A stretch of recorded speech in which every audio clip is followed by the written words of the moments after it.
Mana buni qara, yig'lavordi. Nima yig'layapsan? Savod aka bir qo'l o'ynaylik. Mana bu holatni ko'rib bir tarixiy voqea yodimga tushib ketdi. Kastiliya qiroli o'zining josusini musulmonlarning Andalusiyasiga ma'lumot yig'ib kelish uchun yuboradi. Josus shaharga kirishi bilan bir bolakayning yig'layotganiga guvoh bo'ladi va undan nima sababdan yig'layotganini so'raydi. Bolakay esa unga 10 ta o'qdan bittasini nishonga ura olmaganini aytadi. Josus esa 10 tadan 9 tasini uribsan, bu ajoyib-ku deganida bolakay shunday javob qiladi. To'g'ri-ku-ya, lekin bittagina tegmay qolgan o'q sabab tirik qolgan dushman meni yoki birodarlarimdan birini o'ldirishidan qo'rqaman. Josus ortiga qaytib bo'lib o'tgan voqeani qiroliga aytib beradi. Qirol esa Andalusiyaning bir bolakayi shunday bo'lsa, bahodirlari qanday ekan deb jang qilish fikridan qaytadi. Oradan bir necha yillar o'tadi.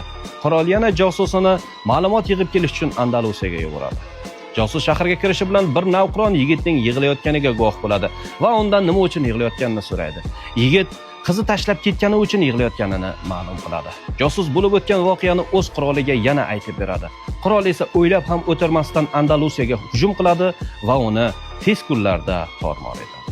Bu bilan nima demoqchiman? Vatanning o'g'lonlari qanday dardda yursa, bu uning kelajagi qandayligini anglatadi. Bugungi o'g'lonlarimiz qanday dardda yuribdi? O'ynab qo'yay.